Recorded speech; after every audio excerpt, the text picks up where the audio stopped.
Hello students, कैसे हो आप सब। उम्मीद है कि आप सब एकदम मस्त होगे, स्वस्थ होगे। तो स्टूडेंट्स, जैसा कि आप लोग जानते हैं, हम लोग क्लास 12th केमिस्ट्री का चैप्टर नंबर 1 यानी ठोस अवस्था को पढ़ रहे हैं बच्चों। तो इसमें हम लोगों ने क्या पढ़ा था, लास्ट लेक्चर में हम लोगों ने जाना है कि क्रिस्टलीय यानी क्रिस्टलीय ठोस जो होते हैं वो 4 प्रकार के होते हैं: आणविक ठोस, आयनिक ठोस, धात्विक ठोस और उपसंयोजक ठोस। तो वो वाला वीडियो अगर जिन बच्चों ने नहीं देखा, जाइए डिस्क्रिप्शन बॉक्स में मैंने लिंक दे दिया है। ऑलरेडी हमारा प्लेलिस्ट बन चुका है 2023-24 के बैच के लिए, जो आपको ठीक है डिस्क्रिप्शन में मिल जाएगा। हम लोग स्टडी आज के इस लेक्चर में करेंगे बच्चों कि क्रिस्टलीय जालक यानी क्रिस्टल लैटिस किसे बोलते हैं, ठीक है, या इसी टॉपिक को हम लोग केवल जालक बोल देते हैं, ठीक है बच्चों, लैटिस बोल देते हैं। तो देखिए हम लोग क्या कर रहे हैं कि क्रिस्टल जालक को पढ़ेंगे, ठीक है। तो देखिए क्रिस्टल जालक हम लोग किसे बोलते हैं। तो प्यारे बच्चों, क्रिस्टल में संरचनात्मक इकाइयों या घटक कणों या हम लोग बोलते हैं अवयवी कण, जैसे हमारे होते हैं परमाणु होते हैं, अणु होते हैं, आयन होते हैं, ठीक है, कि त्रिविम व्यवस्था यानी बच्चों 3D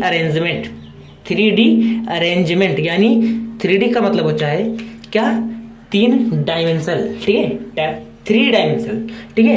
अरेंजमेंट को ही हम लोग क्या बोलते हैं, क्रिस्टल जालक या जालक, ठीक है, क्रिस्टलाइन, ठीक है। इसको हम लोग बोलते हैं क्रिस्टल लैटिस, इसको हम लोग बोल देते हैं सिंपली क्रिस्टल लैटिस, इसको हम लोग इंग्लिश में बोलते हैं क्रिस्टल लैटिस, ठीक है। तो परिभाषा आई होप कि आप लोगों को समझ में आ गया होगा। क्रिस्टल में संरचनात्मक इकाई या घटक कणों यानी अणु अणु जो होते हैं, इनके क्या होते हैं, त्रिविम व्यवस्था होती है। यानी बच्चों क्रिस्टल में संरचनात्मक जो हमारे अणु होते हैं, परमाणु होते हैं, वो 3D में व्यवस्थित होते हैं और उस प्रकार से जो पूरा स्ट्रक्चर हमारा बना होता है उसे हम लोग बोल देते हैं क्या, क्रिस्टल जालक। अब मैं आप लोगों को स्ट्रक्चर से बताने वाला हूं। देखो ये हमारे पास है, क्या है, ये हमारे पास है स्ट्रक्चर, हमारे जो कण है बच्चों, ठीक है, थोड़ा सा मैं पेन, यहाँ पर हमारे जो है पार्टिकल्स रहते हैं यहाँ पर, ठीक है। इन जगहों पर हमारे क्या रहते हैं, कण व्यवस्थित रहते हैं, ठीक है। इन जगहों पर हमारे क्या रहते हैं बच्चों, पार्टिकल्स रहते हैं, कण रहते हैं। कौन से कण, आपको पता है अवयवी कण कितने होते हैं, 3 परमाणु होते हैं, अणु होते हैं और आयन होते हैं। यही जो तीनों पार्टिकल्स हैं, हमारे तीनों कण हैं, वह इनके कोनों पर ही व्यवस्थित रहते हैं। और बच्चों इस प्रकार से अगर इसका एक हम लोग, ठीक है, ये हमारा टोटल क्या है, यही हमारा है क्रिस्टल जालक है। इसकी 3D व्यवस्था, अब देखिए 3D मतलब क्या होता है कि 3 दिशा में हो। देखिए हमारा अगर ये हम एक घन को निकाल लें, एक क्यूब को, तो हमारा एक क्यूब कुछ इस प्रकार से होता है। ध्यान से देखिएगा, एक क्यूब प्यारे बच्चों हमारा कुछ इस प्रकार से होता है, एकदम अच्छे से समझिएगा। देखिए इस प्रकार से हमारा होता है एक क्यूब, और इसी के बार बार पुनरावृत्ति से देखिए इसी पर एक इसी तरीके से यहाँ पर और इस तरीके से और बड़े होते हैं, ठीक है। तो मैं तो आप लोगों को केवल समझाने के लिए थोड़ा सा ही बना कर लाया था। देखो अब आगे समझिए, यहाँ पर हमारे क्या पाए जाते हैं, कण। यहाँ पर हमारे क्या पाए जाते हैं, कण पाए जाते हैं। क्या पाए जाते हैं, जो किनारों पर होते हैं प्यारे बच्चों, यहीं पर हमारे कण यानी पार्टिकल्स पाए जाते हैं। जो अणु होते हैं, जो हमारे ये है परमाणु है, अणु है और आयन है, यही पाए जाते हैं, ठीक है ना। तो अब मैं आपको बता दूं कि इनकी जो व्यवस्था है बच्चों, कणों की जो व्यवस्था है क्या है, त्रिविम यानी 3D व्यवस्था, 3D अरेंजमेंट। देखिए ये हमारे पास, थोड़ा सा रेड पेन का मैं यूज कर ले रहा हूँ। अब देखिए ये हमारे पास ये वाला एक्स अक्ष है, ये वाला वाई अक्ष, ये एक्स अक्ष है बच्चों, ये वाई अक्ष, और ये जो हमारा है ये हमारा जेड अक्ष है, जेड अक्ष है, एक्स एक्सिस, वाई एक्सिस और जेड एक्सिस। ये देखिए 3 दिशाओं में है, ठीक है। तो कण हमारे देखिए यहाँ पर भी व्यवस्थित होंगे, यहाँ पर भी व्यवस्थित होंगे, यहाँ पर, यानी 3D में हमारे जो पार्टिकल्स हैं बच्चों यहाँ पर भी व्यवस्थित होंगे। देखिए इस प्रकार से हमारे जो कण है एक एक्सिस से ऊपर भी हैं, इधर भी हैं और इधर भी हैं, 3D में होते हैं व्यवस्थित कण। इसी को बोला गया है प्यारे बच्चों कि क्रिस्टल जालक हम लोग बोलते हैं। इस प्रकार से स्ट्रक्चर हमारा क्या कहलाता है, क्रिस्टल जालक। तो एक बार फिर से मैं आपको बता दूं कि क्रिस्टल में संरचनात्मक इकाई या घटक कणों की क्या कैसी व्यवस्था हो, त्रिविम व्यवस्था हो। आई होप कि आप लोग समझ गए होंगे यहाँ से कि त्रिविम व्यवस्था किस प्रकार से इसमें है, ठीक है ना। अब देखिए, अब हम लोग अगर अगले टॉपिक पर चले यहाँ पे, ठीक है, क्रिस्टल जालक, ये आपके बोर्ड एग्जाम में भी बच्चों को पूछा जाता है। अब देखो, अगर अगले टॉपिक पे हम लोग चले तो अगला टॉपिक है हमारे पास जालक बिंदु किसे कहते हैं। क्या कहते हैं बच्चों? जालक बिंदु, यानी लैटिस पॉइंट किसे कहते हैं, लैटिस पॉइंट। तो ध्यान से देखिए, लैटिस पॉइंट हम लोग किसे बोलेंगे? लैटिस पॉइंट हम लोग बोलते हैं बच्चों किसी क्रिस्टल में अवयवी कणों। अब आप लोगों को पता है ये हमारा क्या है पूरा, ये हमारा है क्रिस्टल। थोड़ा सा ऊपर कर दो इसको, देखो ये हमारा क्या है बच्चों, यही हमारा है क्रिस्टल है पूरा, ठीक है। अब देखो, इसमें जो अणु होते हैं, परमाणु होते हैं, आयन होते हैं, कोनों पर बैठे रहते हैं, कोनों पर स्थित होते हैं। अब देखिए, ये जो कण है, ठीक है, अवयवी कणों का एक बिंदु द्वारा प्रदर्शित किया जाता है। देखिए, मैंने एक पॉइंट से, एक बिंदु से यहाँ पर इसको प्रदर्शित किया है इस प्रकार से कि यहाँ पर हमारे जो पार्टिकल्स हैं किनारों किनारों पर होते हैं, पाए जाते हैं, ठीक है ना। तो वही यहाँ पर बोला गया है कि जो बच्चों क्रिस्टल में अवयवी कण होते हैं उनको एक बिंदु द्वारा प्रदर्शित किया जाता है।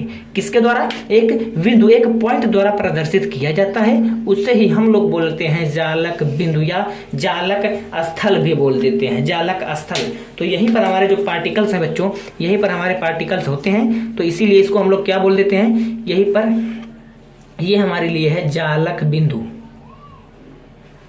जालक बिंदु इसको बोलते हैं। या कहीं कहीं लिखा रहता है स्थल, यानी स्थान जो होता है किसका, अवयवी कणों का, उसी को हम लोग बोलते हैं लैटिस पॉइंट, जालक बिंदु। आई होप कि इतना चीज अगर आप लोगों को समझ में आ गया है प्यारे बच्चों, तो आप लोगों ने जालक बिंदु को भी एकदम अच्छे तरीके से मक्खन बना दिया है। अगर इसको आप लोगों ने मक्खन बना दिया है तो हम अगले टॉपिक पे चलते हैं। अगला टॉपिक हमारे पास बहुत ही शानदार टॉपिक है बच्चों, एकक कोष्ठिका, जिसको हम लोग बोलते हैं यूनिट सेल। एकक कोष्ठिका क्या होता है, यूनिट सेल किसे कहते हैं, इसको भी आप लोग बहुत ही अच्छी तरीके से समझेंगे बच्चों। देखो, एकक कोष्ठिका यानी यूनिट सेल हम लोग किसे बोलेंगे, तो किसी क्रिस्टल जालक की वह छोटी से छोटी भाग। अब देखिए, हमारे पास क्रिस्टल जालक क्या था, देखिए क्रिस्टल जालक ये है। अब इसमें बोल रहा है बच्चों बहुत सारे ये जो क्यूब है, ये क्या है, क्यूब है ना। तो बहुत सारे क्यूब मिल करके एक क्रिस्टल जालक यानी क्रिस्टल लैटिस का निर्माण कर रहे हैं, ठीक है। तो वही बोला गया है कि किसी क्रिस्टल जालक में वह छोटी से छोटी भाग, यानी अगर इसकी हम लोग छोटी से छोटी भाग निकालें प्यारे बच्चों, तो इसकी छोटी भाग कौन है, इसकी सबसे छोटी भाग है यही हमारी क्यूब। क्योंकि इस प्रकार से क्यूब बहुत सारे हैं, तभी यहाँ पे देखिए एक क्यूब है, ये 2 क्यूब हो गया, 3 क्यूब हो गया, 4 क्यूब से मिलकर ये हमारा क्रिस्टल बना हुआ है। तो यानी और भी हो सकते हैं, ये बहुत बड़ा होता है, अनंत होता है, ठीक है। अगर इसको हम लोग केवल समझा रहे हैं हम आपको, अभी तो आप लोग आगे और ज़्यादा पढ़ेंगे हम लोग NaCl का इस क्रिस्टल किस प्रकार से होता है, स्ट्रक्चर, ठीक है, सब कुछ पढ़ेंगे अच्छे से। देखो, यही मैं आप लोगों को बता रहा हूँ, समझा रहा हूँ बार बार कि छोटा से छोटा भाग जिसकी बार बार पुनरावृत्ति से। अब प्यारे बच्चों, किसके बार बार पुनरावृत्ति से यार ये बना है, इसके क्यूब के, इस क्यूब यानी इस क्यूब के बार बार पुनरावृत्ति, यानी एक बार इसके ऊपर और रख दिया जाए इस प्रकार से, ठीक है। इसके ऊपर जैसे ये हमारे पास है प्यारे बच्चों, ये हमारे पास है इस प्रकार से। तो अगर इसके ऊपर हम लोग और रख दें, ठीक है, इस प्रकार से इसके ऊपर अगर हम लोग और रख दें, ठीक है ना, इस प्रकार से देखिए रख गए, फिर इसके बाद और रख दें, तो इस प्रकार से जो हमारा ये क्यूब है, एक क्यूब, 2 क्यूब, 3 क्यूब मिल करके क्या बनाते हैं, एक पूरा क्रिस्टल जालक का निर्माण करते हैं। वही बोला है कि क्रिस्टल जालक की वह छोटी से छोटी भाग जिसके बार बार पुनरावृत्ति से, यानी पुनरावृत्ति मतलब जिनको बार बार एक एक करके लगाने पर, ठीक है। देखिए, हमारे पास एक क्यूब था, इसके ऊपर एक बैठा दिया, इसके ऊपर एक, इसके साइड में, इसके साइड में, इसके साइड में, इसके साइड, इसके पीछे, इसके आगे, तो हमारा क्या बन जाएगा, संपूर्ण क्रिस्टल जालक बन जाएगा।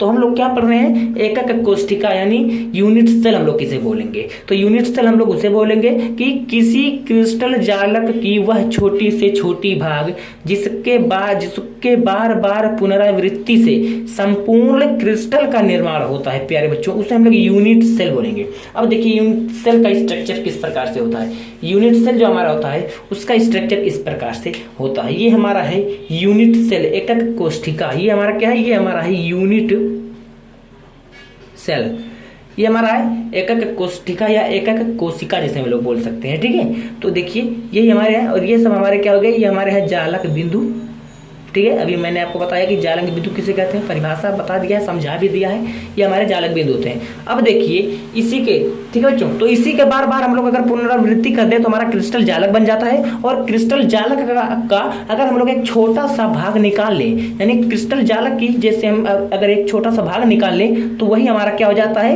एक कोष्ठिका हो जाती है। क्योंकि देखिए इसी से तो मिलकर बार बार बना है, ये देखिए ये हमारा एक घनाभ है, एक घन है।